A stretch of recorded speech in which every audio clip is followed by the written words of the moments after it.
G'day, folks. This week at the kitchen table, I had the pleasure of speaking with Benjamin Boyce. Now, you might know Benjamin from his YouTube channel, where he's provided what I would say is the most in-depth and the least clickbaity coverage of the protests and unrest that continue to trouble Evergreen College, and also some excellent footage of kitties and occasionally other critters. So check out his channel and pull up a chair. And here we are with Benjamin Boyce at the kitchen table. Thank you so much for being here. Well, thanks for having me. Oh, it's my pleasure. So I first came across your YouTube channel following the, I guess you could say, ongoing saga of uproar at Evergreen College.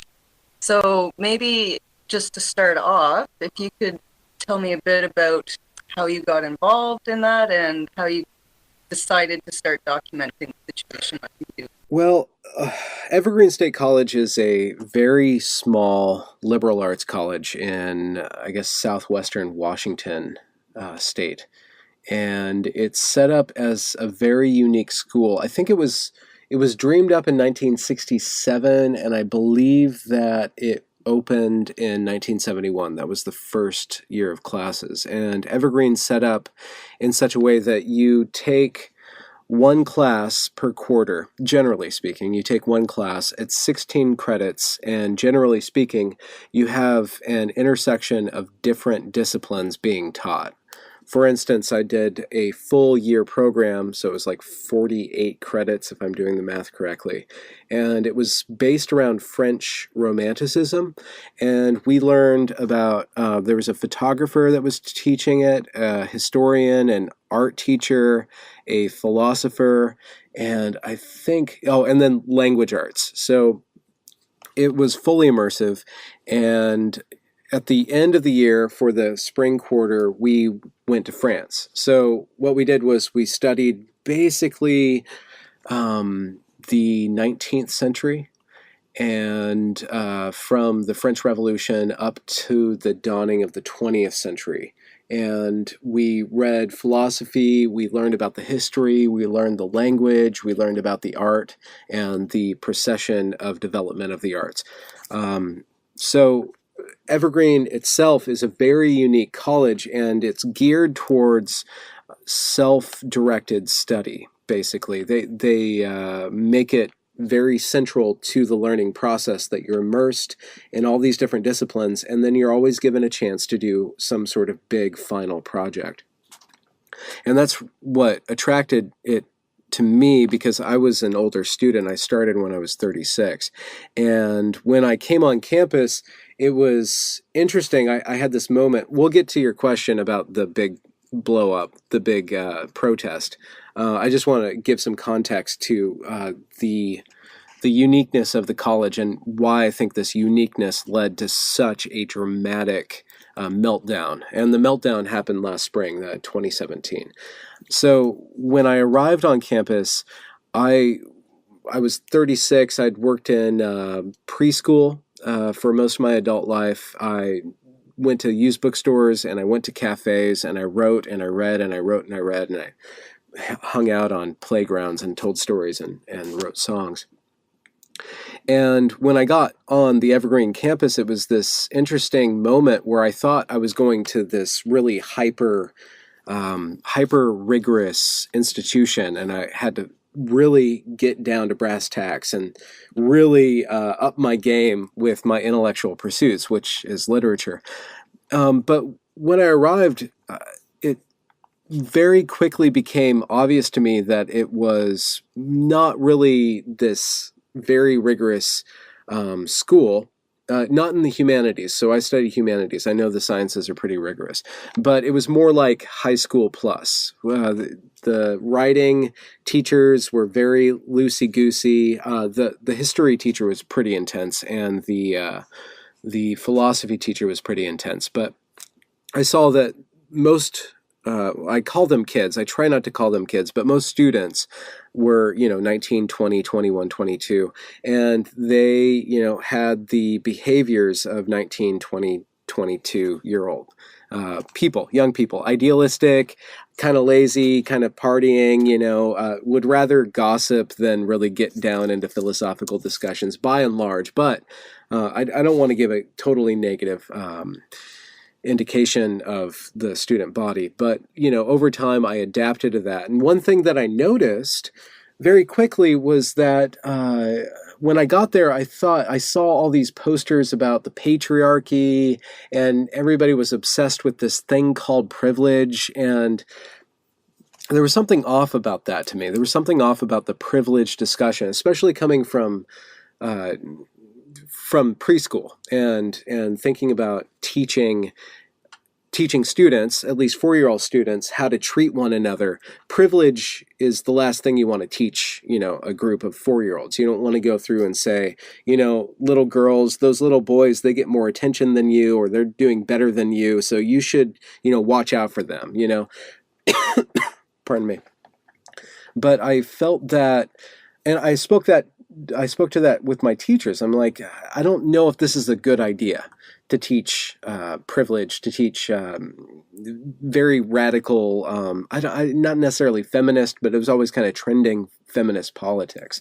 And as the time went on there, I started working for the media department, recording lectures and doing the sound and the video, and for different speakers and panels and guests that would come to the college. And I noticed more and more that there was this bias, and not that bias is bad. I think we all have biases, but there was never any discussion. Everything was always leftist and far leftist and radically leftist, and there was very rarely any debate about issues. There was just more and more programs and speakers and events that centered the network of values that we could loosely describe as liberalism, with a pinch of what we could probably say is postmodernism, even though I love postmodernism as an art movement. Right now, people can consider it as a political movement, and they see its failures as basically preaching this thing called conflict theory, or some people call it cultural Marxism, which is basically what people consider postmodernism to be right now, is interpreting every piece of art, every piece of literature, every political discussion as a dynamic between the oppressor and the oppressed. So whatever that is. Exactly. And it was always that one interpretation. And I thought, I think that postmodernism is the ability to see multiple interpretations, multiple narratives going on, right? Not just that one power dynamic. And I saw that, and it ramped up and it ramped up and it ramped up. And then at the beginning of the 2016-2017 school year, with the inception of the presidential, what did he do? He won the presidential race, the presidential victory of Donald Trump. The school had a terrible time digesting or even ingesting that fact, that political reality. And over the course of last year, 2016 to 2017, there were a series of protests, and most of them are actually on video, because what the students would do was they would take over events.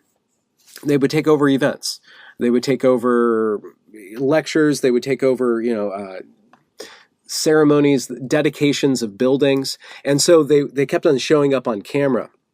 And I remember in February of 2017, I was alone on an event. I was doing the audio for an event, and it was for the signing in ceremony for the chief of police, Stacey Brown.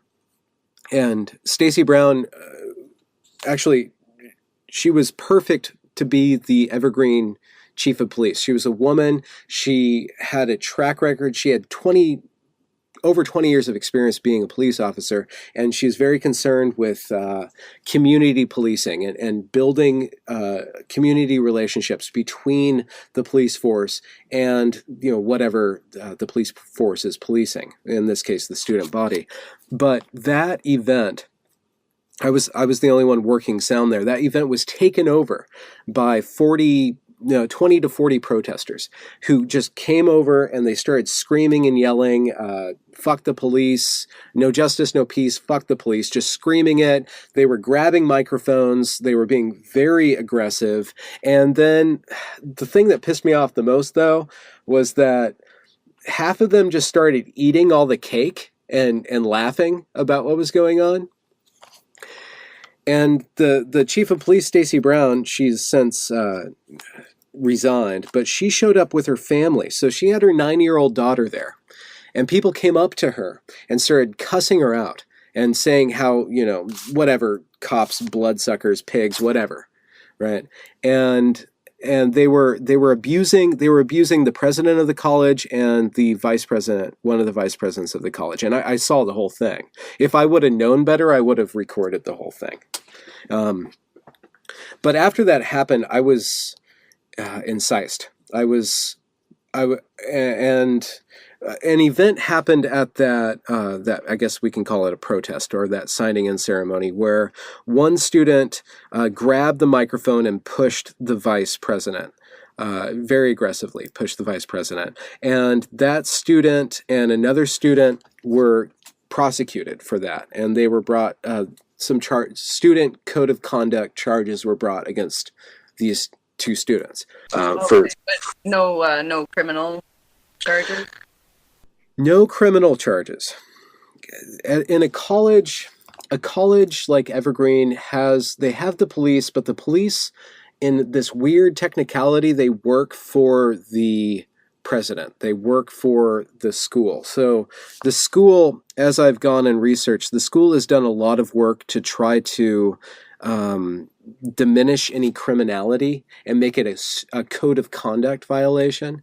And from what I've heard, they've even the school has made motions to quash investigations into heroin dealing on campus because it was happening in the dorms, and the college administration didn't want police getting involved in that, so they told the police to back off. So the college has a history. This particular administration has a history of diminishing the power of the police, and yet giving them all of the responsibility and none of the authority.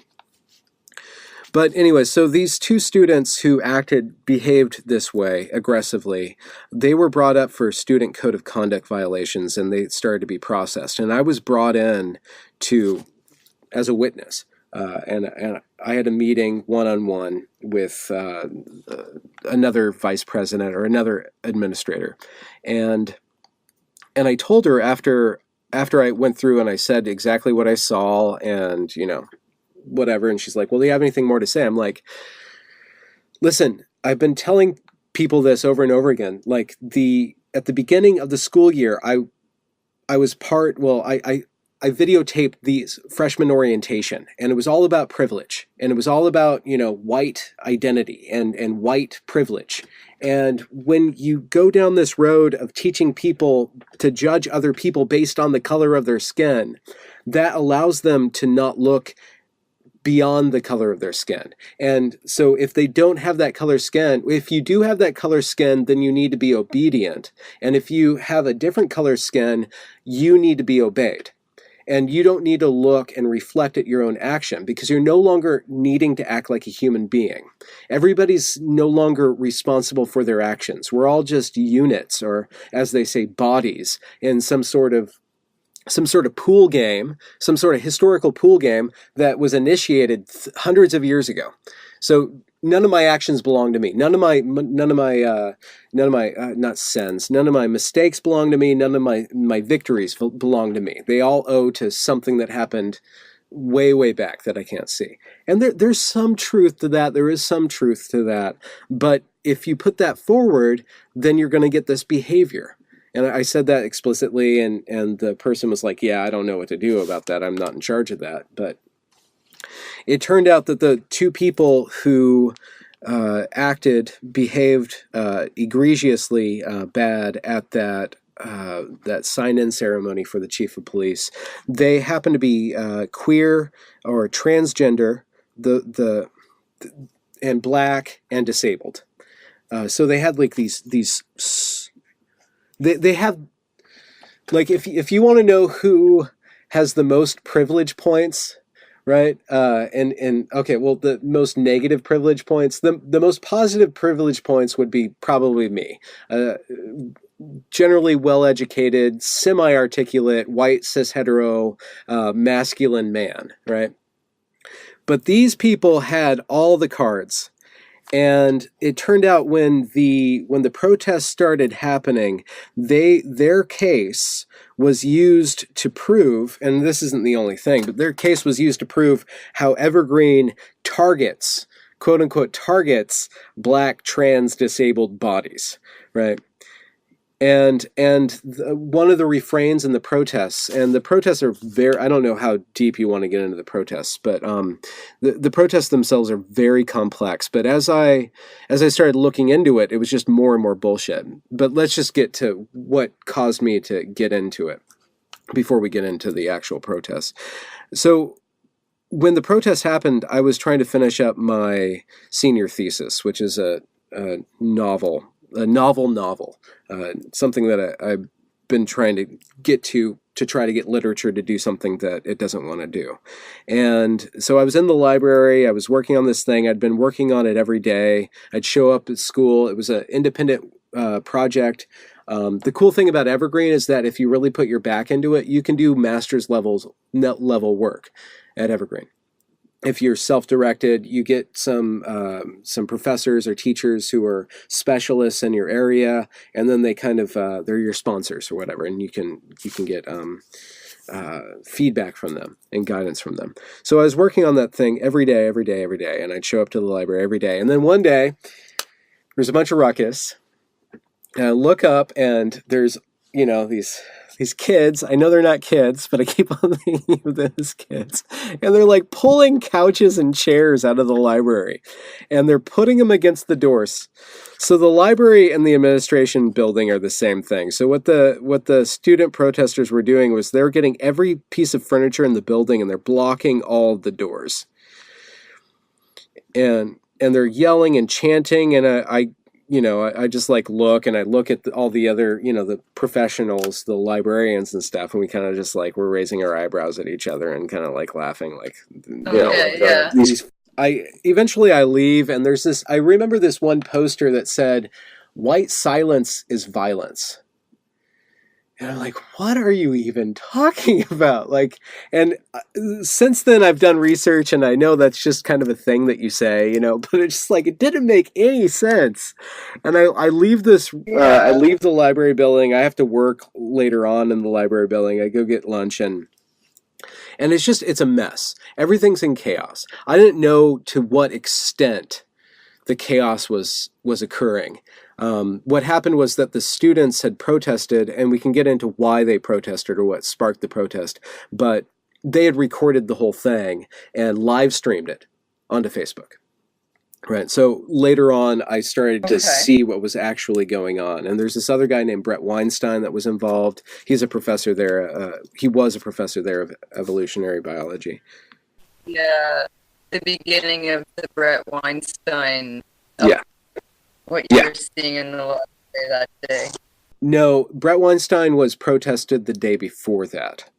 The library blockade was the next day. The students had planned a whole week of protests.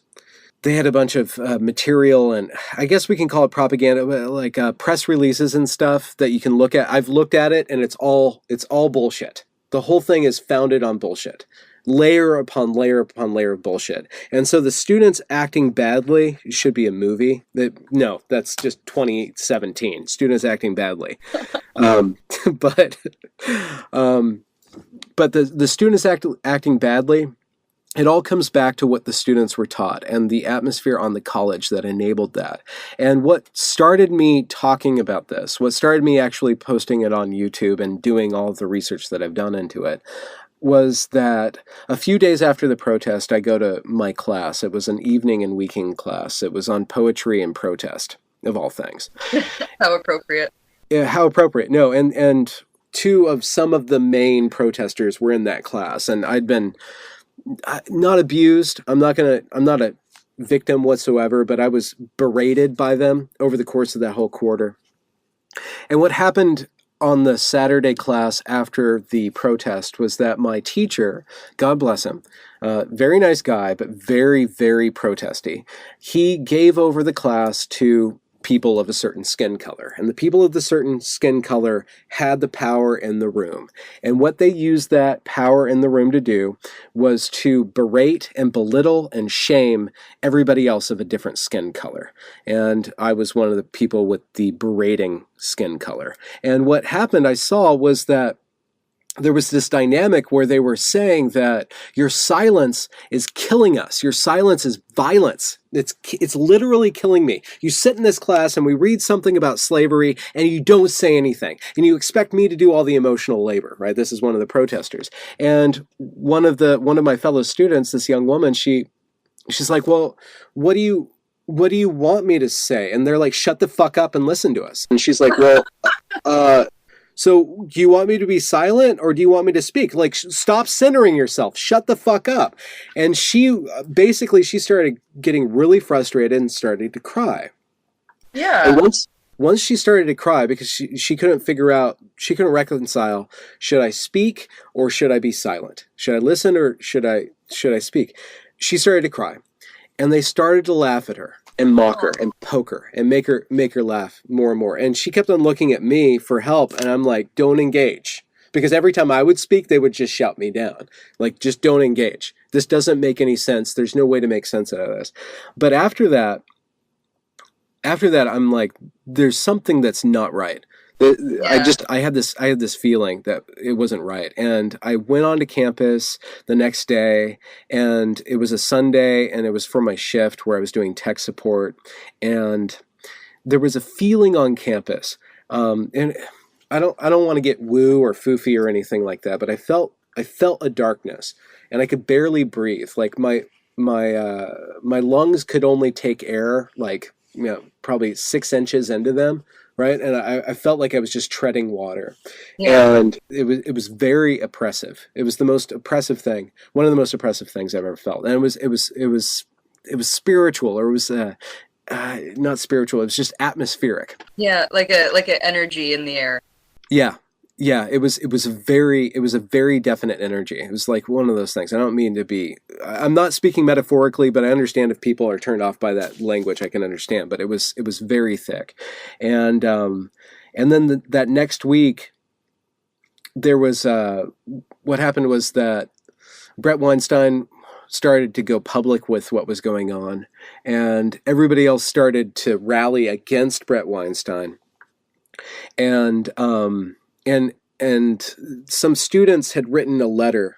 Well, okay, so what happened was that some teachers wrote a letter in support of the student protesters, which is just this, it's just it's a horrible document. It's a horrible document because they don't do any sort of constructive feedback at all. They just justify everything that the students did. And you can go on, we can talk about what the students did. There was some hostage taking. There was people with some janitorial staff who are very mentally deficient were cornered in the bathroom and harassed. There were the people who dealt with money in the administration building, like the financial people. They went into shutdown.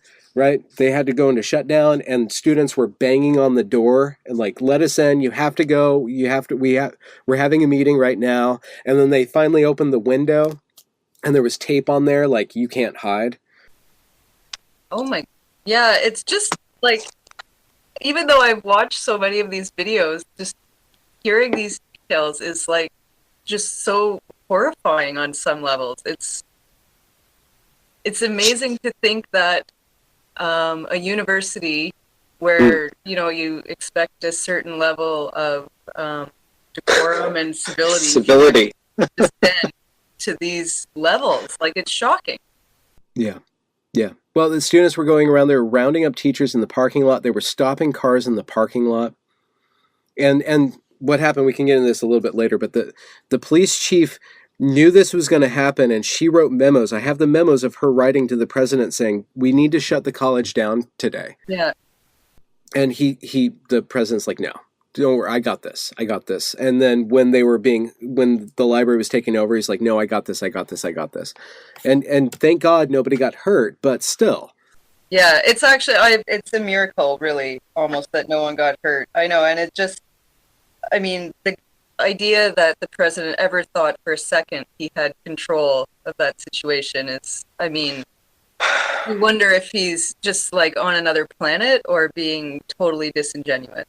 I think so. The president's a very interesting guy. He's spent most of his career actually fighting for juvenile justice and trying to figure out the justice system to not be so hard on specifically black youth, because there's a problem in Washington with black youth. It's called the school to prison pipeline, where especially black men, there's a high, statistical likelihood, higher than it should be. I don't know exactly how high it is for young black men to drop out of college or drop out of high school and then end up in the prison. And George Bridges, who's the president, he's done a lot of work with that. He's done a lot of work with equity. So I think that there's a case to be made that he chose a course of action that did actually not result in violence,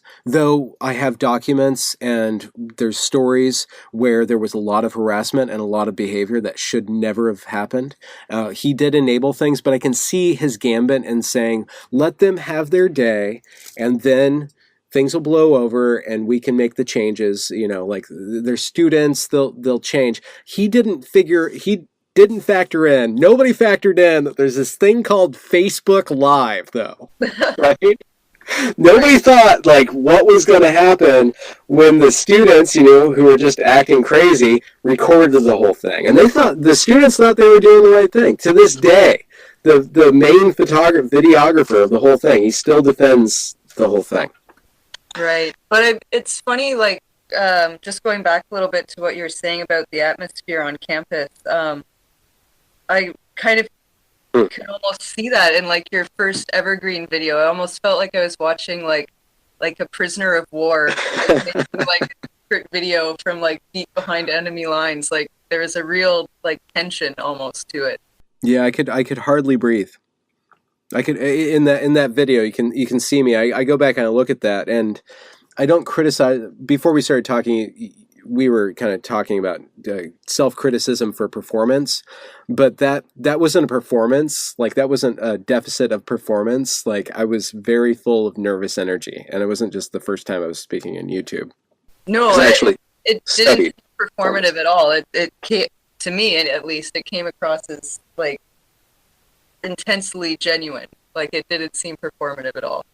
And that's why, and so why I started doing that, why I made that first video is that some students and I did not draft this letter. There's too many grammatical errors for me to say that I drafted the letter, but I put my name on this letter that defended the right of free speech and called out not even the protesters, but just the faculty for supporting protesters and for calling for a witch hunt against Brett Weinstein, because his coworkers, Brett Weinstein's coworkers, basically had a witch hunt as well as the students. Everybody piled on Brett Weinstein for some very innocuous emails. Yeah. And they politicized the whole thing. But once I signed my name on that letter, staff and faculty they started coming up to me and they started just talking to me about their experience and how they couldn't talk to anybody, and that there was this huge chilling effect. There was a huge communication breakdown within the professional sphere of Evergreen State College. There was the anti-Brett Weinstein or pro-protester side, and everybody else had to be quiet, because there's no way that you could be right if you defended or added any sort of nuance to that.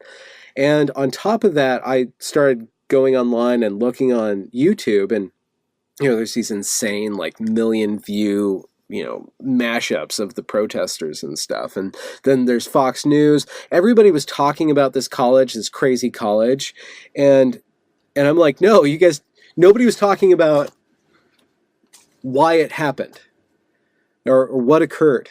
Yeah. And what the students had been taught. And the thing is, I can't remember off the top of my head, but the freshman orientation was about the collapse. No, yeah, literally. The freshman orientation that year was titled The Collapse of Civil Discourse.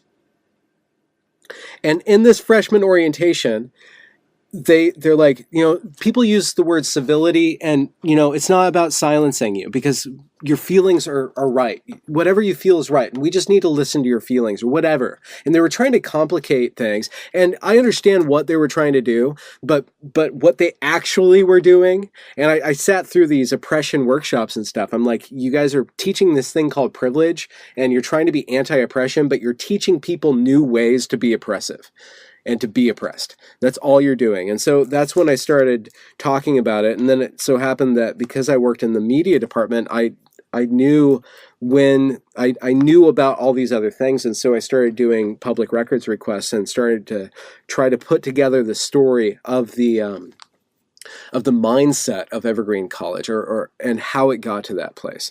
And that's the very long-winded answer. Right. So, well, I was going to ask if kind of pre-Brett Weinstein, or Weinstein, sorry, if you had any kind of foreshadowing or premonition about the situation that was about to explode. And it sounds like you definitely did. I knew on a philosophical level. And I saw that was the year that Peterson kind of started going viral, because in 2016, the fall of 2016, Peterson has that C-16 bill thing. And then also the year before that, Christakis at Yale, there was that whole thing at Yale about this is not a thinking environment. This is a home with the Halloween costumes and stuff. And I had actually written an open letter right before, in 2015, in the fall of 2015. I wrote an open letter to the Evergreen forums about the workshops that I was seeing happen. I'm like, look at what's happening. Do we really want to go down this road? So I had a premonition ideologically, I did, and seeing all the protests and stuff. I didn't think it would. I didn't know that it was going to happen because I was kind of older and I didn't really fit in with any of the student groups. And I've always been very skeptical of any sort of activism because issues start to get very complex the moment you start actually engaging with them, much more complex than a sign and a bunch of chants with 16 syllables or however long the chants are nowadays. But once I started doing research, I met some of Brett's students, and I started to uncover what actually led up to the protests. And what led up to the protests, it's all bullshit. Like, well, the students say that the police were targeting black students, but actually when you look at the documents and you look at the police reports, you look at the video, it was black students who were behaving in a way that might not be the best way to behave in order to, not have people. Yeah. They were being trouble. They were harassing a student. What happened was that one black... do you want to hear the story? Yeah, definitely. What caused the protests, what caused the students to band all together was that there was this Facebook Evergreen Class of 2020 Facebook page. And a student named Jameel Bowling, or Jameel B, posted just this small post that said, hey guys, we're doing a media works program next year, and we want black and brown bodies in this program. We want to make it mostly black and brown bodies, about media with black and brown bodies. And what this other student did, who is Puerto Rican, Native American, and white, so he's also a POC, he wrote the same post, and he changed the class name, and then he changed the race to white. That's all he did. He's like, hey guys. Totally unacceptable, I'm sure. It was totally unacceptable. There was this famous 300 replied, that one post got 300 replies, and he started getting harassed. The student started getting harassed who did a parody, and his basic, he was trolling, but his basic premise was that if you can say it about one race, but you can't say it about another race, if you just change the race, the color, and it becomes racist, what does that actually say about what's going on, or your ideology? And what happened to this student, Kiave, who wrote the parody post? Kiave was approached by a black student in the cafeteria. And the black student, I'm going to paraphrase, I did an interview with Kiave, but the black student said, "Are you going to stop harassing us? Are you going to stop harassing us?" And he's like, "Well, what do you mean by harassing us?" And the guy's like, "Are you going to stop? You need to stop." And Kiave's like, "What do you mean exactly?" And the guy would not specify.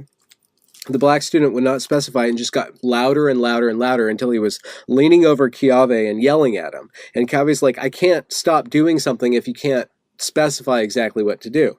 And eventually, it didn't end in blows or anything. It was just a very tense encounter. And then the black student went over to his RA. RA is a residential advisor, who's a student who's kind of has authority in the dorm rooms. And that student advisor was Jamil, who posted the first Facebook post about wanting a mostly higher representative of POC in another class. But Kiave didn't feel good about being yelled at, so Kiave went over to the police offices and just made a report. Said, "I don't feel comfortable. People have been shouting outside my window. I don't feel safe." And this incident happened. And the police are like, okay. So the police took the report, and then they tried to call the black student. I'm just going to say his name, Tomiko. So Tomiko's the black student. They tried to call Tomiko, but Tomiko's only number in the database turned out to be his mom's number, or his mother's number. And his mother's like, "I don't like police calling me about my son. This is very rude. You cannot talk to my son." And she hung up. And then about an hour later, Tomiko gets the message, and Tomiko calls the police, and the police say, "We have a complaint about you. Would you like to come in to give a statement?" It's part of protocol. We get everybody's statement right away so we can figure out what's going on. And Tomiko's like, "Yeah, sure, okay." Tomiko takes another hour and a half to get over to police services. Tomiko goes over to Jamil. Jamil rounds up a whole bunch of other students, and then one of the residential directors, who is a full-time staff employee, volunteers, asks them, "Would you like me to walk with you?" And they invite her along, right? So Tomiko, 20 students, Jamil, and a residential advisor, they end up going to police services. It's like 11 p.m. at night. And Tomiko goes into a private room, and he gives his statement of his own volition. He gives his statement. And what happens is that the word goes out that a student has been pulled out of their dorm in the middle of the night and escorted, forced into this police, interview or interrogation in the middle of the night. So more and more people start showing up, and somebody asks to use the bathroom, but the police are like, the bathroom is by this server. These details matter. The bathroom is by a server that only people with, authorization can get to the bathroom. So you need to go outside. Yeah. And it's Sunday night, so there's no other places. So what ends up, the story happens after this event. The story goes out that a black student was pulled out of his dorm in the middle of the night and questioned against his will by the police because of something that a non-black student of color had accused him of. So it's like a bad game of telephone almost. It's intentionally. So Jamil Bowling, actually the story is that 2 black students were pulled out. Jamil had nothing to do with it. He was not asked to go over there. And Jamil insists that he was one of the people. Jamil starts doing this. Yeah, they start perpetuating this narrative that black students are being targeted by police. And this is the year of Trump, and the students had been protesting at least once a month. Right. So everybody was like aware, like this is an activity that we do at Evergreen. We think about privilege, and we form a progressive stack, and then we follow the people who have the most privilege points, right? Off the cliff, as the case may be, right? And then, so what happens is that the students start hosting these meetups and in the evening. They start doing these, not rallies, but these meetings. We're like, well, there's something going on. We have to confront the administration, right? And they pull up the two other students, like, look, they're targeting trans disabled black people, right? Like, look at how corrupt this institution is. And after a week of like more and more people showing up to these meetings, somebody gets fed up with it and says, let's do a do shit committee. Let's form a do shit committee. Let's do something. Let's do something. So there's so many moving pieces, but basically Brett Weinstein is the one teacher that they know is racist because he wrote an email questioning the logic. Yeah.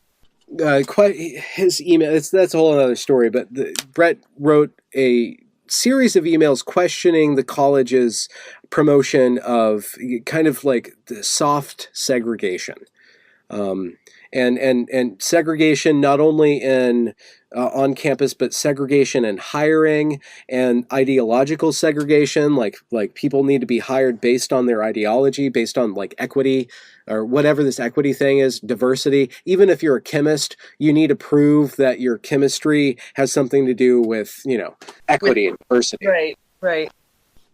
Stuff like that. So Brett was the teacher that they had on. They knew he was a known quantity, and there's some pretty strong evidence that one of the teachers who was very against Brett had actually leaked the emails or told her students how to get the emails because they were just on the listserv or whatever.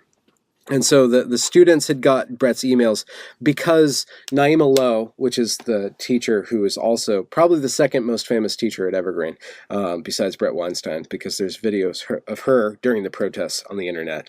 Naima Lowe was doing a documentary, or like with her class, they were producing a documentary on how racist Evergreen was, and they wanted to use Brett as an example. So Brett was already an example to people who were actually, Jamil was actually her student, Naima Lowe's student.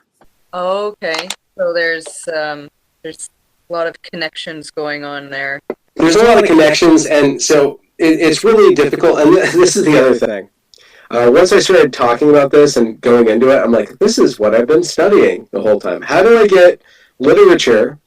How do I get a linear narrative to incorporate something that is so complex that it cannot be linear? And it just landed in my lap. Right. Well, and that's that's something that struck me too, is that there, like you said, there's so many moving parts going on. It seems like behind the scenes and between personalities, between agendas, on so many levels. So that's kind of put another question in my mind that I wanted to run by you, like problems with the ideological pursuits aside, given your kind of insider view at everything, do you think that the situation that's exploded at Evergreen was driven by personalities kind of the same? Like, I mean, if you kind of took the Evergreen model and these ideologies and transposed it to a different group of people, do you think you would have had the same outcome? Or do you think it's really just like, it almost reminds me and I don't know, maybe you'll get a kick out of this reference, because it almost reminds me of like a Balzac novel, like everyone is like has some kind of intrigue going on with other characters, and there's like these very complex webs of personality at play that are actually the main drivers behind these big institutional changes and powers. Like, well, I mean, the progressive desire is for equality of outcome. And I think Evergreen's going to prove that no, there's no such thing as equality of outcome. right. But about how long was it? In November of last year, something happened at a college somewhat close to you, Wilfrid Laurier, where Lindsay Shepherd was taken aside really briefly. This teaching assistant showed a 3-minute clip of this awful demonic man named Jordan Peterson debating somebody else about gender pronouns on public access television. Terrible, demonic provincial broadcaster. Just 3 minutes. And that was so toxic and damaging, potentially damaging the students, that this TA was taken aside, and for 40 minutes she was interrogated or inquisitioned. And the video came out, and it was a struggle session, but instead of the student berating the teacher, it was an administrator and 2 teachers berating a student. Yeah. So, and that controversy, that went viral. And then there's this trans rights group on campus that seemed to be very upset that they weren't being centered, and they had protests, and then the administration acted wonky. And so I saw that thing happening.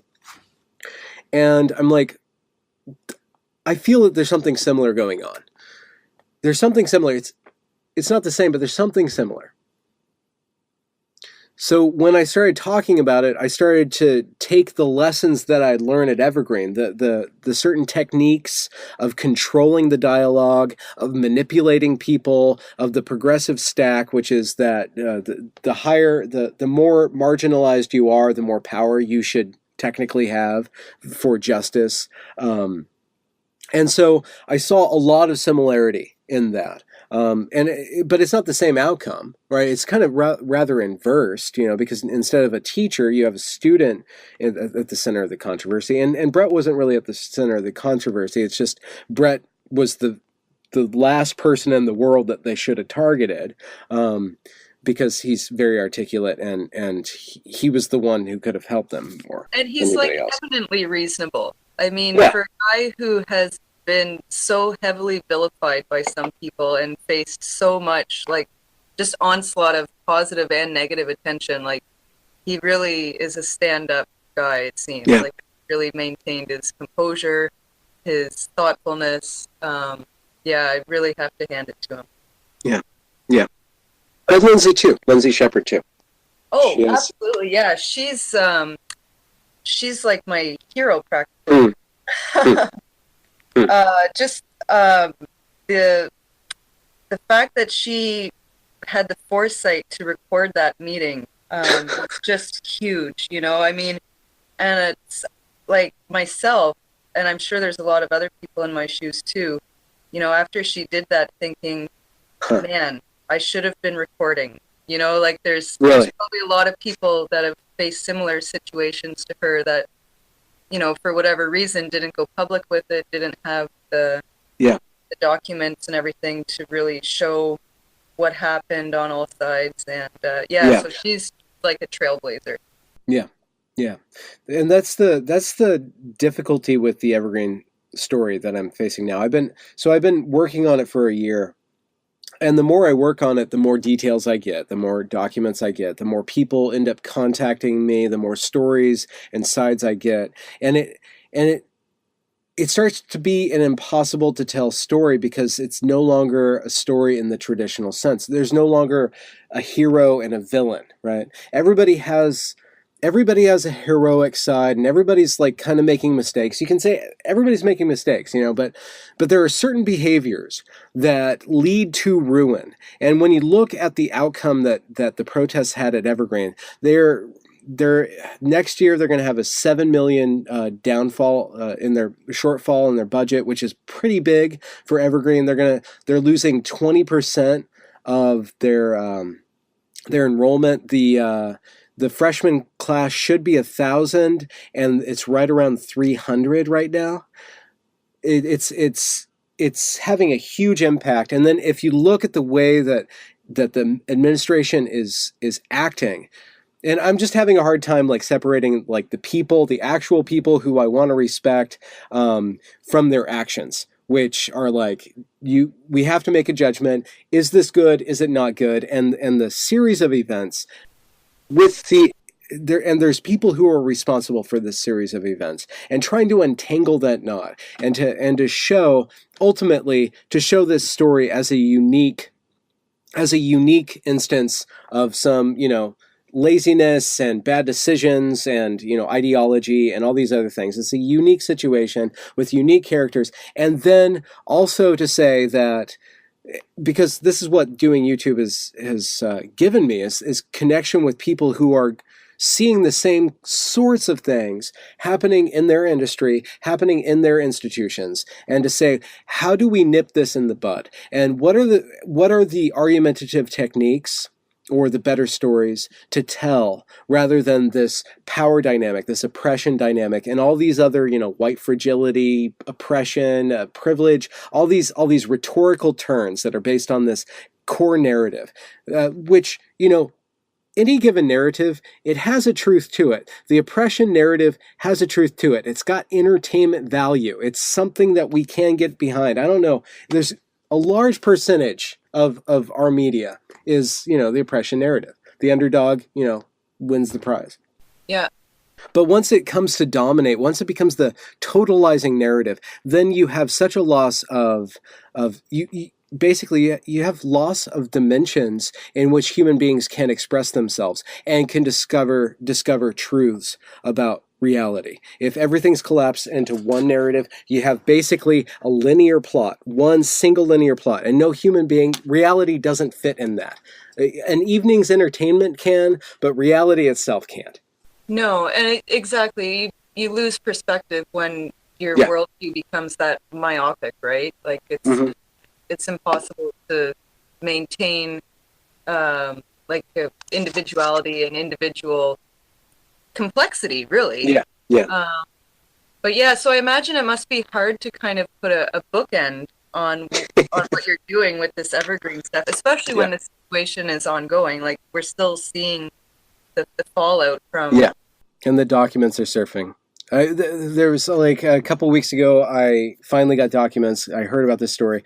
But what the parts of the administration were doing were pressuring science faculty who had totally quantifiable the most objective documentation possible in the sciences, right? For how does a student perform?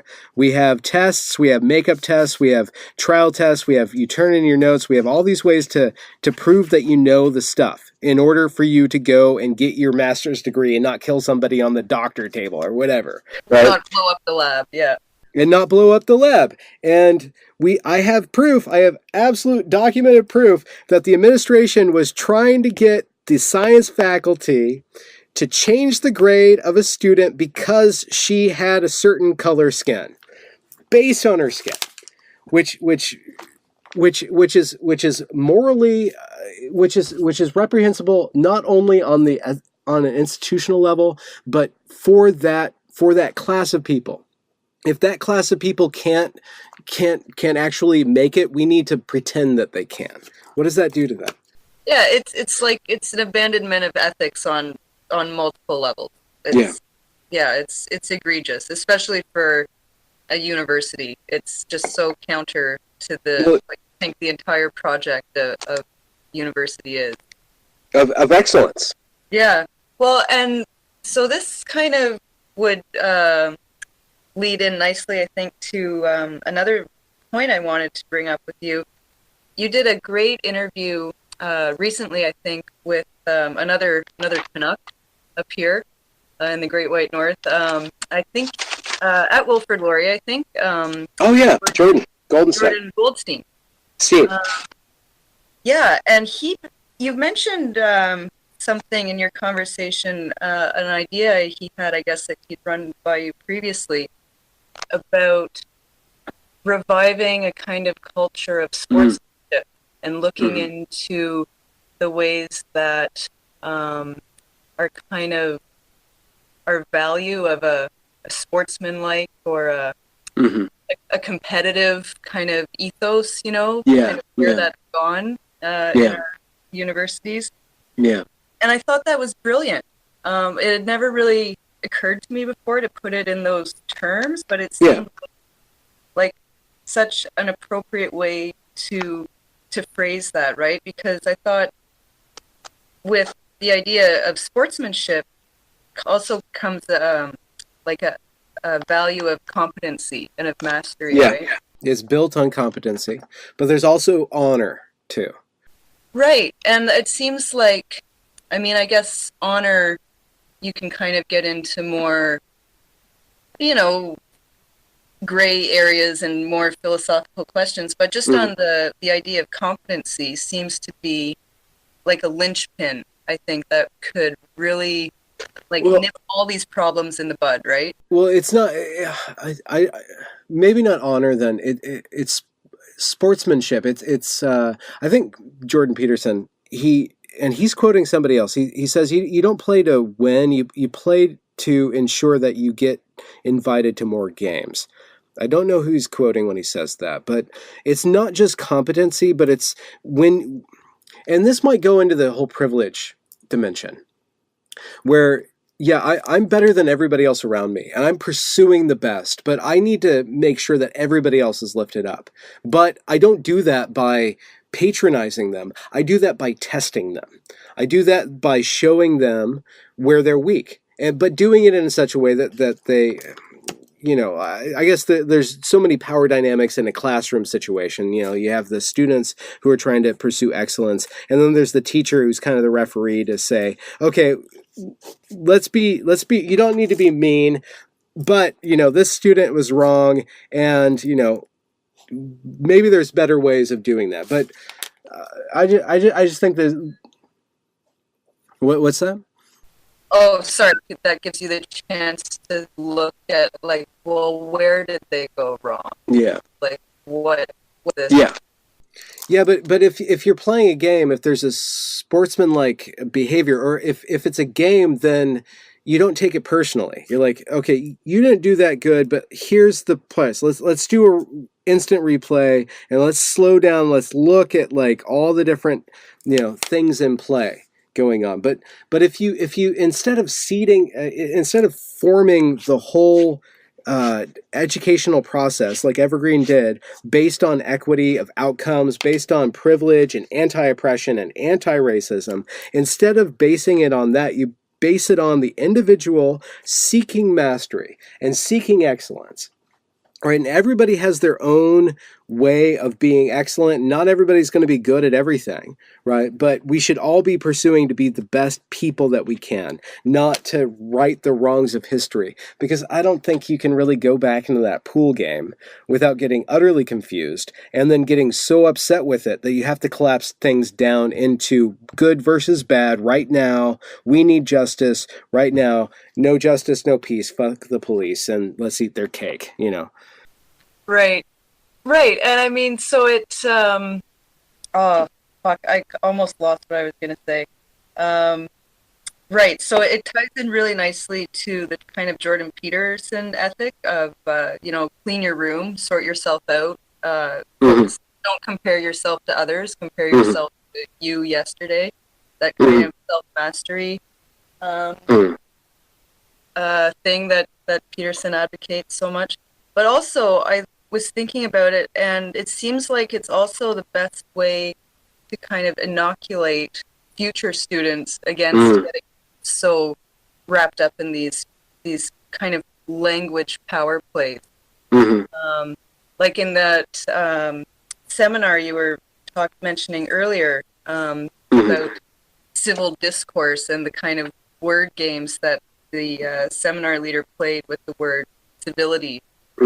So kind of leading people down the path with this, this kind of sleight of hand almost with the language. Yeah. I feel like if there was more emphasis on really mastering content, and especially in the humanities, like mastering language and learning the actual knowledge behind it, like the history, the traditions. People would see these kinds of sleight of hands for what they are more readily. Well, that's what worries me about hyper progressivism, or the chase after the new, and the looking back at history as everything is oppression anyways. So what I need to do, basically what ends up happening, is that I will redefine everything so that I become a winner. But that doesn't necessarily allow everybody to be a winner, especially, and if you don't really have a mastery of history, you're doomed to repeat the bad decisions in it. You're doomed to be blind to how you are recreating oppression by saying, let's just start over. Let's just change all the terms. Let's make racism not just, racism against just a race. No, that doesn't really count. It only counts if it's power and privilege. Then you have racism, right? And that was preached at Evergreen. It was preached explicitly at Evergreen, where only certain people can be racist. Other people, they're never racist because they don't have any power, even if they have power over the entire situation, which they got. And then they were incredibly racist. So it shot them in the feet. And like you were saying, it's the students who suffer.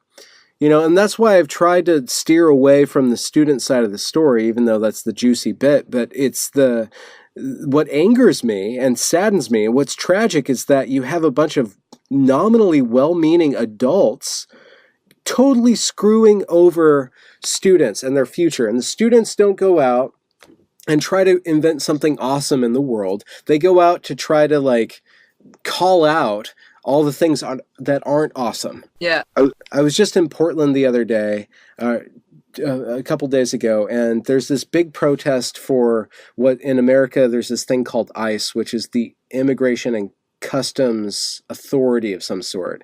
And there's been some kerfuffle about immigration and how we treat immigrants. And what happened in Portland, because it's very progressive, is that there was this big protest at the ICE building in Portland, and then they made a barricade so that nobody could get to work at ICE, and none of the immigrants could actually proceed with their process at ICE. And then it just turned into this whole camp. So now there's this camp around this ICE building.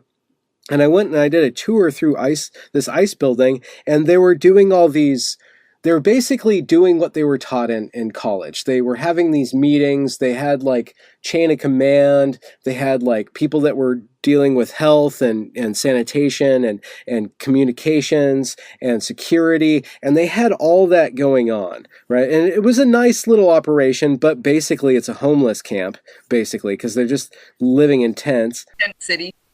In Tent City. And then I went to their general meeting, and they started talking about how people of color, their voices need to be heard, and trans persons need to be heard, but we need more white people here because we're tired of taking out the trash, and da-da-da-da. And they were doing the whole thing at Evergreen. I'm like, if you guys want to fix the institution, you should be in the library right now, figuring out exactly what the problem with the laws are and making very strong cases, instead of figuring out how to live basically in an alley, and then supporting 80 people in an alley. You should, if you really want to change the world, you don't just do this whole protesting thing. And it feels like what college is teaching, humanities is teaching people, is how to complain. Not how to create, and not how to actually engage with the complexity of the environment. And that's an utter stain. That's an utter stain on the entire institution of academia, especially the humanities. Yeah, and it's like you said, it's only doing students a huge disservice in the end.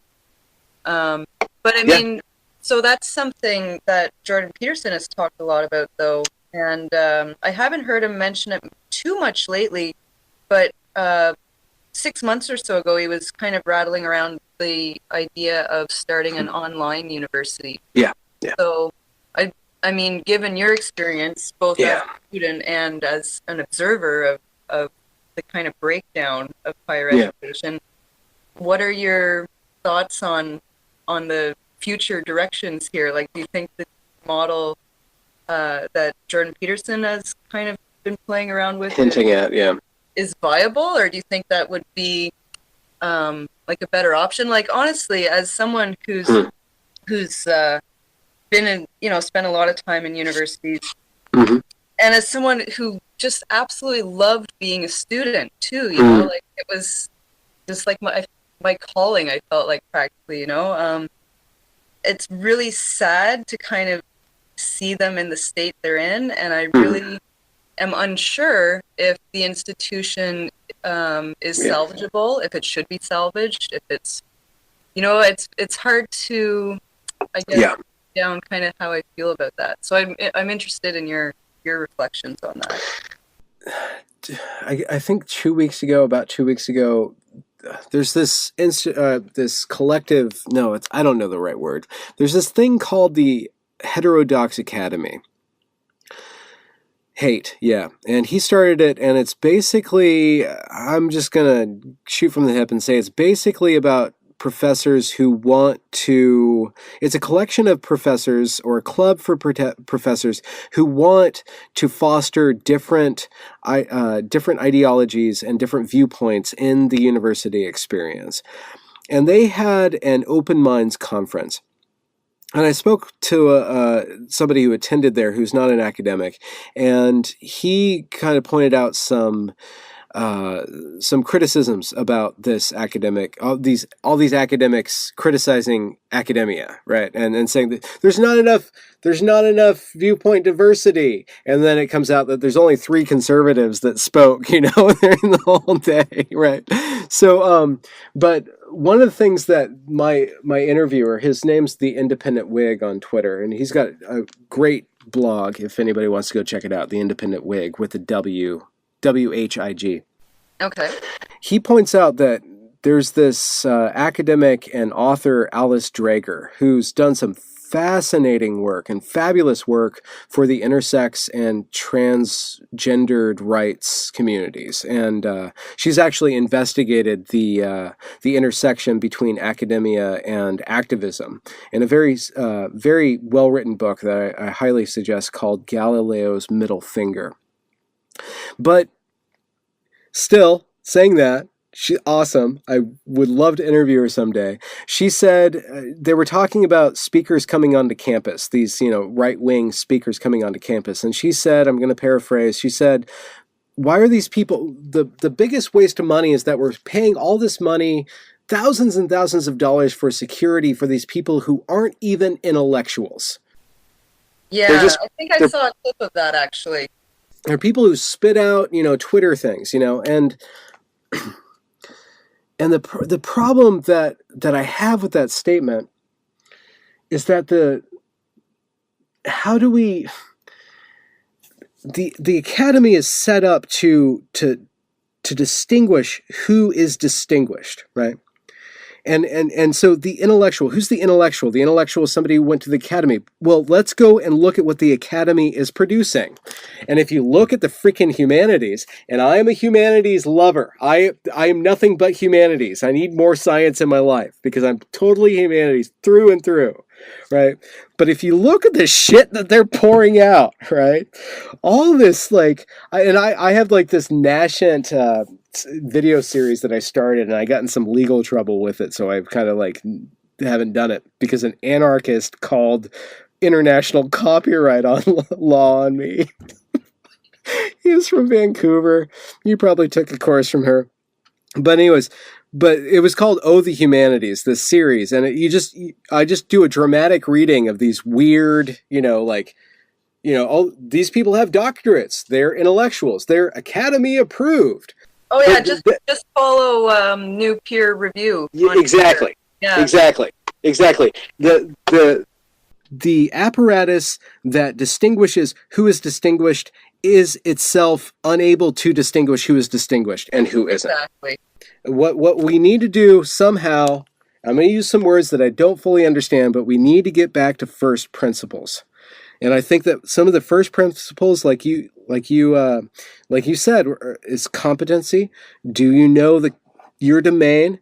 right? Yeah. And do you have a competency of communication? Humanities needs to get back not to teach people what to think and how to teach other people what to think, but to get back into how to articulate and interpret. So we need a hermeneutic revolution in the academy, in the humanities, and say there are all these different stories, there's all these different tools and different lenses to look at what's going on. And how do we know which is appropriate, which is inappropriate, and what meanings to derive? And then once we understand how to interpret the law or the statement that Roseanne Barr put out on Twitter, once we know how to interpret that, then we can take action.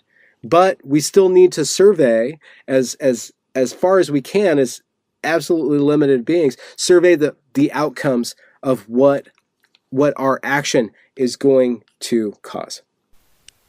Right. I mean, it's kind of like the example I've used before is that, I mean, critical theory is fine and useful in lots of ways.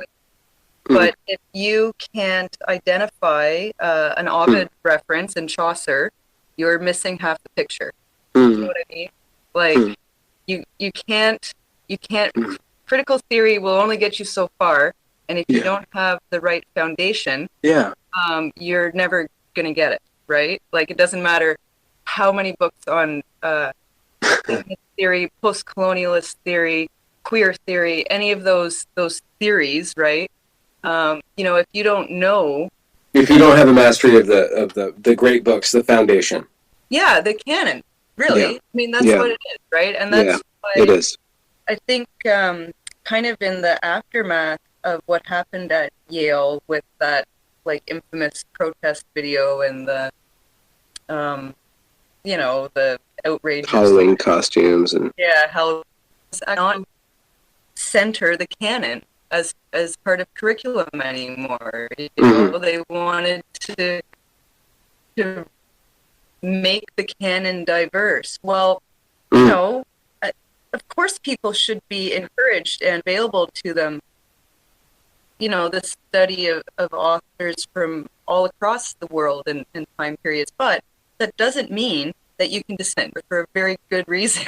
Like, I mean, I swear, like, at least 80% of the familiar idioms and sayings that we know in English are Shakespeare, they're Milton, they're the Bible, right? So, anyway, that's a rant, I guess. I'm finishing up a self-published book. It's a very short little book for this conference that I'm going to in Europe.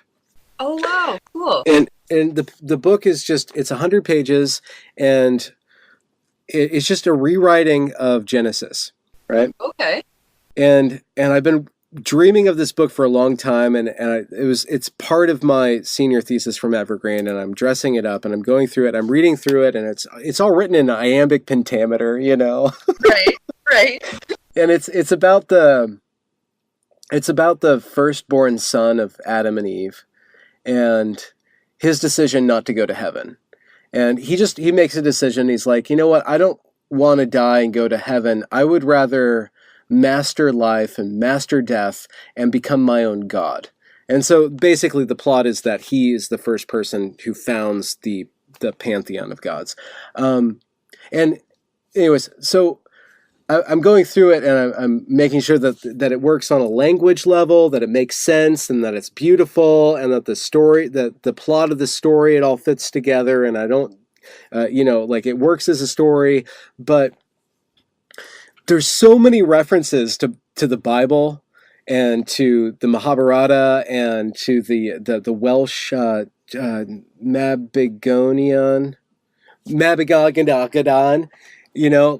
and the art for me is like, okay, there, some of it's reference, and that's fine, and only the insider's going to get it. That only the other poets are going to get that. Only the trained people are going to get that. But certain very key parts of the story are playing with Genesis and reversing and turning over or exploding or pushing further the ideas in that first chapter of Genesis. And something that happened at Evergreen that I remember now, as you know, I'm speaking to you, is that I was in a literature course, and we were going through very early utopian literature, and Cool. I did a course on utopia in my undergrad. It was one of my favorite classes.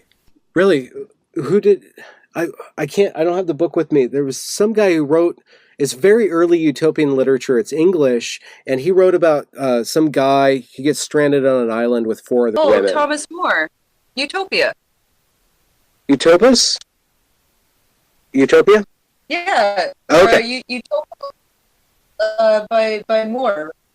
Is it Moore? Can't recall. This is a few years ago. Look at you with all the names in your head. You deserve that graduate degree you have. Oh, hey, we're just lucky. Don't push my luck here. Anyway, so I was given the assignment to do a presentation on that story. And it was a very simple story. It was a man, he gets stranded on an island with four women. The four women and him, they create four different races, and then there's a big war at the end or whatever, right? And what I did was I overlaid that parable onto, I think it was Joseph in the Bible. And I said, okay, Joseph had four wives, and you can see the tensions that are arising. And I just, I did this analysis, and I'm like, you guys know what I'm talking about, right? Nobody in the room knew who Joseph was, right? Oh no. His other name's Israel, and there's 12 tribes, and then what? But nobody knew. I'm like, you guys can't study English literature. And I think, and that's, who is it? Northrop Frye. Yep.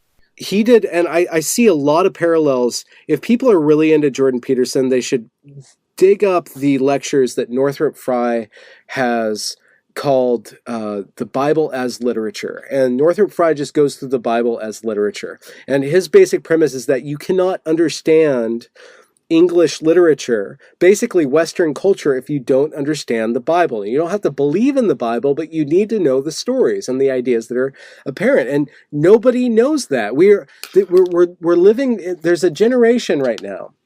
This is a subtopic, and it goes back to the protests. This is a generation who are maybe 2 generations away from a very religious participation with the church, right? Nobody goes to church anymore. Nobody has that religiosity in their lives. And so we have this resurgence of religiosity, but it's not tied to a very deep, rich literary tradition that has layers and layers of philosophy and interpretation on it. It's this reduction ad absurdum of entire reams of history and culture into what happens now, and nobody has roots anymore. So of course everything's up in flames, right? Yeah. No, that's a huge point, and it's something that occurred to me really early as an undergraduate student because, like you said, I'm kind of, I guess, the first or second generation that's had a much more secular upbringing than ones before. Yeah. Never went to Sunday school, anything like that. And really early on in my undergraduate degree as a medieval studies major, it dawned on me like, oh my God, I don't know what half these things are about, right? Huh. So I did a minor in religious studies because it just became apparent that was, without that kind of training, I was always going to be behind the ball, right? Like I was never really... Well, especially in the medieval times, geez. Yeah. Oh, big time. It's huge, right? So, but yeah, and that's something that I noticed with my peers, as an English major and in the medieval studies program even, that there's a real gap in knowledge that, and not to say that we should go back to, strictly religious upbringings for our next generation of children or something, but I think it's maybe it hasn't occurred to people yet how important that background is to our culture, right? Yeah. I mean, it's kind of the American, and maybe let's say the North American disease of us feeling that everything needs to be fresh, and I don't know how Canada is, but going back to Europe, whenever I get to go back there, I walk around and I just want to go to the churches and experience them, and I don't have sorry, I feel the atmosphere in them, and I feel thousands of or hundreds of generations of people being pious, and I can feel that, right? And then I look at the symbols that they used in order to communicate with each other while they were living out their lives. And you have these structures in Europe that took 100, 200 years to build, and they knew that, right? They knew that I will be dead and my child will be dead before this is done, right? They were committed, and I think that in the New World, so called, and it's not the New World, it's only the New World from the perspective of the American, of the Europeans, and props to that. But our society doesn't have roots that go that deep, and that gives us freedom, but it also gives us flightiness. And it leads us into situations, especially on a moral and I guess a symbolic. I keep on wanting to go back, and I wish we had a language about religion that doesn't turn people off and shut people down right away. But I guess literature, right? We don't have a literary understanding of how the stories that our parents told developed into the stories that we know now, right? We only know the stories now, and I'm sure that there are plenty of very great books and doctoral theses on how Marxism and capitalism are both outcroppings of Judeo-Christian, Roman, Greek, the emergence and the emergence, and even Islam, the emergence of these ideas. And if we don't understand where these ideas come from, we want to go out there and renovate the world without a deep understanding of how the world has grown as far as it has, right? And there's a lot of frustration, and I understand that frustration. I understand being really young and thinking, oh, nobody knows anything except for me. And then you realize, like, actually, I don't know anything. Nobody else does. Not anything either. Yeah.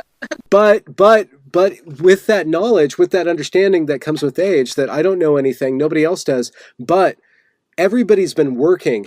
I am a part of a tradition that has been working their asses off to understand. And so I can go through, and when I learn and I become humble about whether I know something or not, I can go through and I can feel my way through those in the past who had the right ideas. And then I can look at the present, and if I'm gifted, not necessarily as an individual, but if I receive the grace to understand how to implement the old ideas into the correct way right now, then I can actually do something good.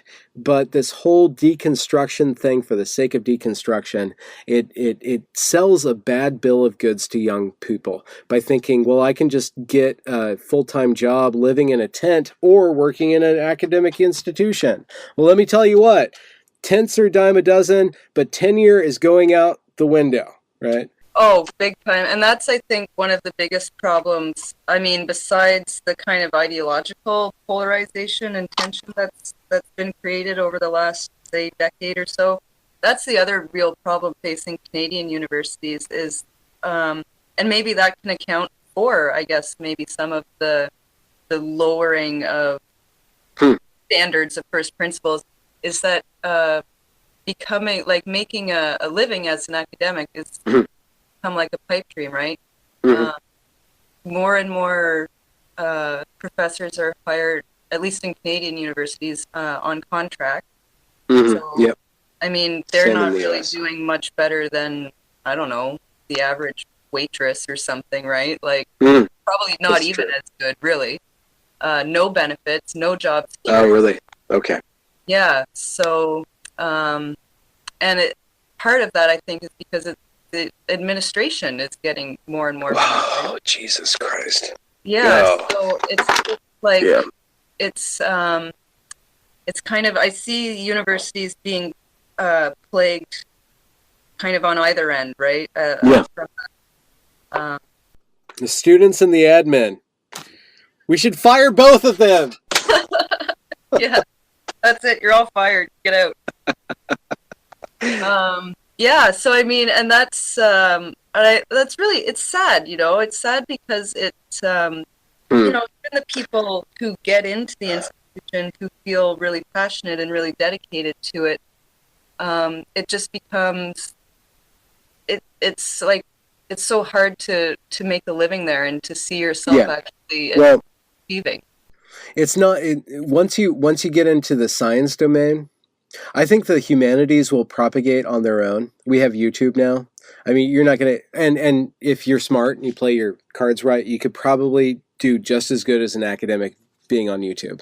But when it comes to science, the hard sciences, we really need to make sure that all this bullshit admin, equity, student protest stuff does not corrupt the institutions that are maintaining and cataloging our collected knowledge of the material world, because if that stuff gets lost, if our ability to really advance science is compromised by all this other stuff, we will enter into a dark age very, very quickly. Because there's too many moving parts in our society for us not to be going as hard as we can to advance ourselves. And maybe it's going to happen that, it'll all be outsourced to these, corporate conglomerates. And maybe we can trust Elon Musk and Bill Gates to not be, tyrants when they get all the power of infinite knowledge. But the promise of the academy is that we have a place that's publicly owned, or at least publicly accessible. Yeah. Right.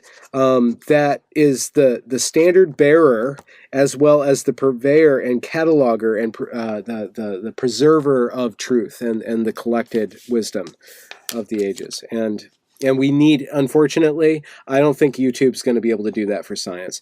Businesses might, but there's a problem with that, because businesses only want to pay for things that they can profit off. They're looking out for number one. Well, and they're shareholders, right? Or they're very open. Yeah, and not ideological in the good sense of the pursuit of truth. So maybe there needs to be a lot of house cleaning. There absolutely has to be a lot of house cleaning on the humanities side. And I personally, I'm not an expert in this, but I have a feeling that interpretation and rhetoric need to be something that's taught, as well as literature, and included in literature the history of religion, so that people understand my entire work, the stuff that I don't really talk about on YouTube or wherever. My entire work is investigating what it is to believe, and the language of belief is story. Right. So if you can figure out story, then you can figure out belief. And I don't think human beings can get anything done if they don't believe in it. And and everything that has happened bad in history has happened because people believe in the wrong thing, right? Or implement something that is a false belief, right? So figuring out that, and figuring out how to interpret and then create and gussy up old stories so that they're still sexy in a way that perpetuates into enriching the lives of more than just my moment is what the humanities should be about. Yeah. Yeah, it's well, and that's something that I haven't heard as much talk about as probably it deserves. And strangely enough, one of the places I heard it talked about more, or the most in some ways, is Paul Joseph Watson did a great the InfoWars fellow, the British guy there. He did a video talking about how really, I mean, commentary in politics is all well and good, and it's important, and it's vital in all these ways, but you're not really going to see a culture shift until you see a new kind of zeitgeist, and that won't really be about unless you have new and exciting art, right? That saying that politics. Oh yeah, I think I saw that. Yeah. So really the pundits and the commentators and the YouTubes and it's all well and good and it has its place, but really what we need to kind of write the course, I guess you could say, is new art. And I mean, there's definitely, I don't know. I mean, maybe I'm just not very in touch, but it seems like there's a glut on that front. Well, if you look at the major sources of art right now, other than Peterson said something about this that you might need to remind me of about the new media, but if you look at who's publishing books now, they're getting more and more and more involved in this critical theory bullshit. So what you have is people getting out of these with these humanities degrees, which are bullshit, and then they go into institutions that are supposed to be forwarding art, and what they're doing is saying, I just learned this a couple weeks ago. They have like sensitivity officers who vet books. If you're not the race of the character, they will go through and find somebody who is that race and say if you can say that or not, right? So they're making literature already defunct, and literature is already defunct, and it's not. This is the other thing. This is the key. Printed books, we are our neurology. I'm convinced of this because I can't read anything anymore. I can only listen to things now, and I'm sure that that's what's happening to more and more people. But I love audiobooks, right? There's the medium. We're going back to Homeric times. We're going back to the fucking oral tradition. Welcome to the oral tradition, and you as a medieval studies, you are right there. You got your Eschenbach, you got your Chaucer. If you can't memorize it, it's not worth shit, right? Yeah, we're bringing back the Druids. It's all memorization from here on out. Oh, where the fuck are my antlers? Crap, I'll have to get some. But I think the salvation of the humanities is going to be through the means of performance. It's going to be through the means of performance. And we're going to get back, and this is why I think rhetoric is so important. And this is why I think YouTube is so important. And Jordan Peterson, for some reason, he went on like a 20-minute rant in Portland 2 days ago about YouTube. And it felt like he was just talking to me, right? It must have, yeah. That must have been kind of like a surreal moment. Well, it wasn't. Maybe that was me fanboying, but I kind of felt that because I'm like, I don't think anybody else is interested in that except for me and the person sitting right next to me who happens to be a YouTube creator, right? Like it was very niche. It was a very niche thing. He went into statistics and whatever, but he was trying to make the point that people were accustomed. The TV has trained us to be accustomed to 6-minute sound bites, right? But now we have the internet and Netflix, and now we're craving for, like, what are we talking about?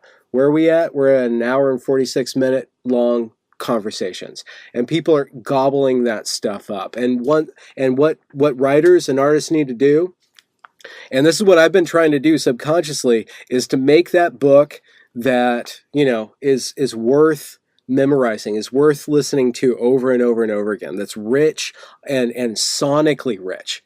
Really, really returning to that sonic layer of performative, emotive communication, because that's where people are right now, and that's a whole other domain than writing a Hemingway story that's very simple and stripped down. Yeah, well, screw Hemingway. Yeah, Hemingway. Right.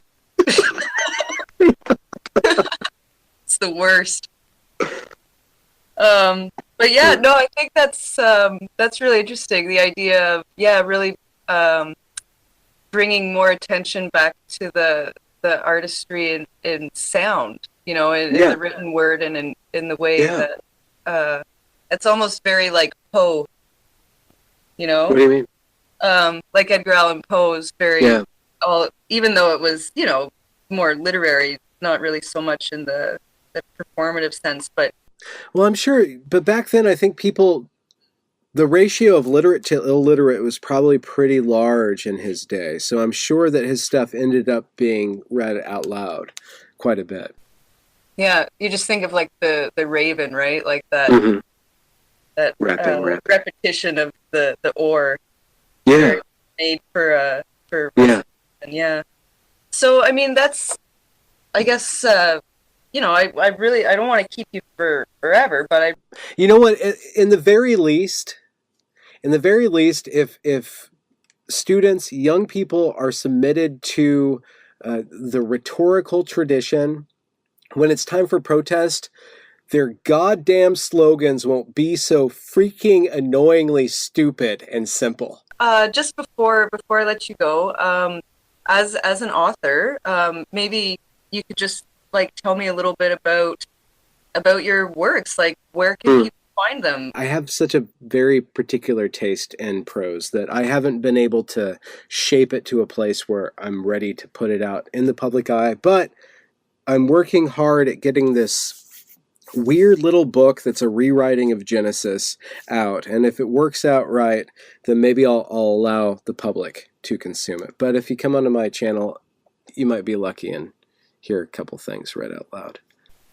Cool. Yeah, well, I've caught a few of your readings and really enjoyed them. It's very refreshing, I found, because it's something different from, the Dan Browns and the 50 Shades of Grey, the mass media that's out there. Yeah. And yeah, kind of like the feel of like almost like epic poetry, but with a kind of contemporary sensibility in a way too. Like really, really interesting stuff. I've really Well, that's good to hear. That's good to hear. Maybe it's worth. Maybe there is a readership out there.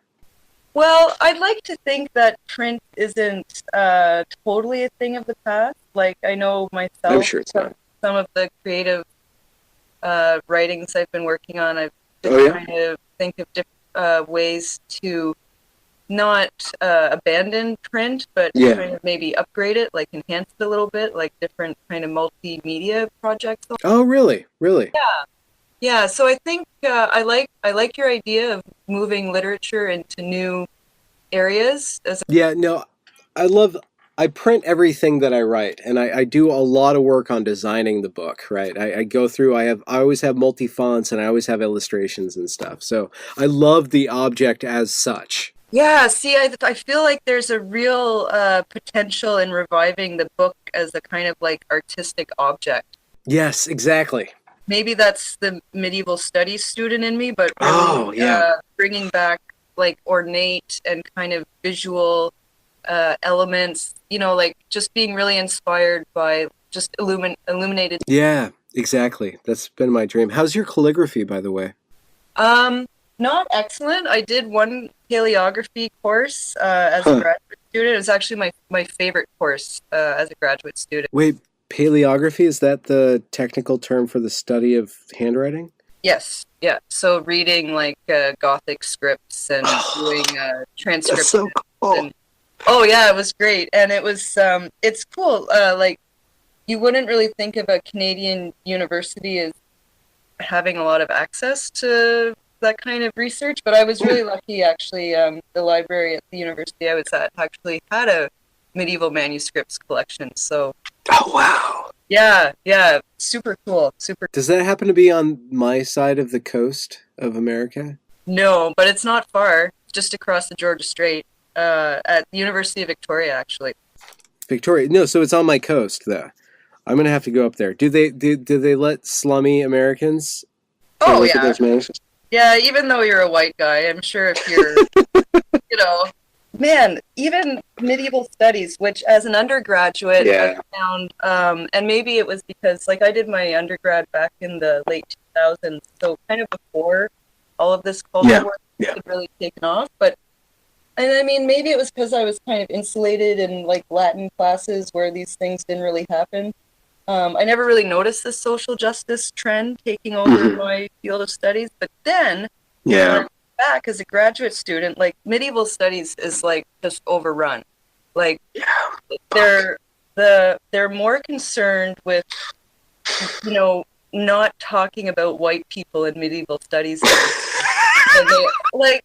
It's just, and that was something like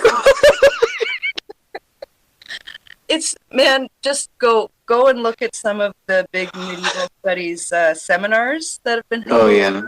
couple years and the papers and the topics, and you'll just be, well, I'm sure you probably won't be surprised at all. No, you know what? The problem is that the problem is this is the problem. This is the problem.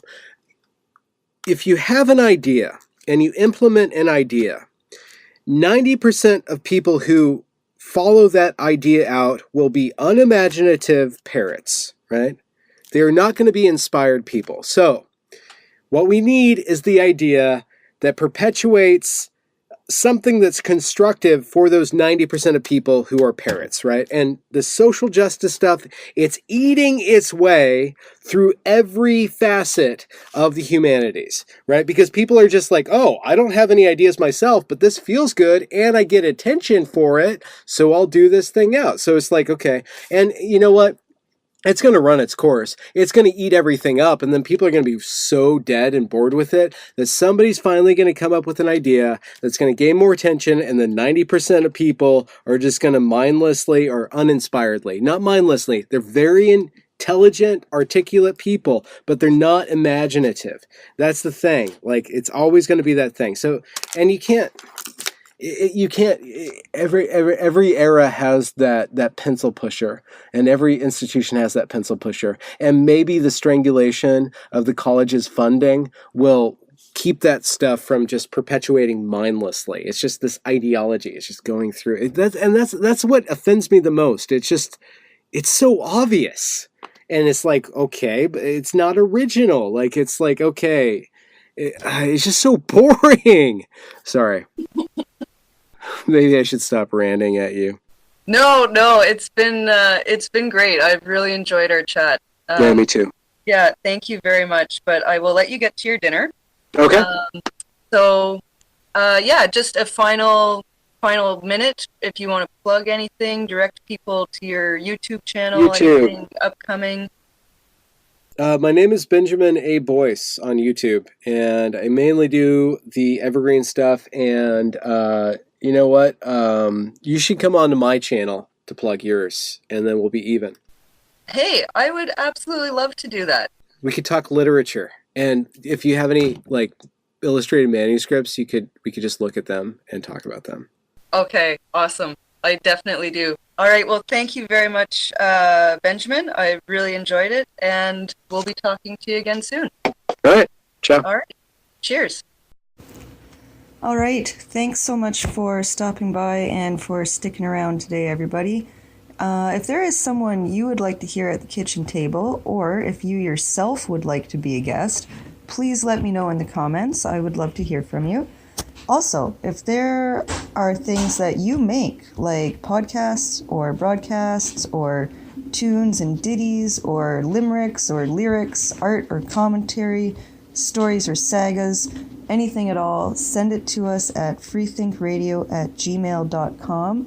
We actually do read the emails, and there's a good chance that we'll get back to you. Thanks again. Cheers.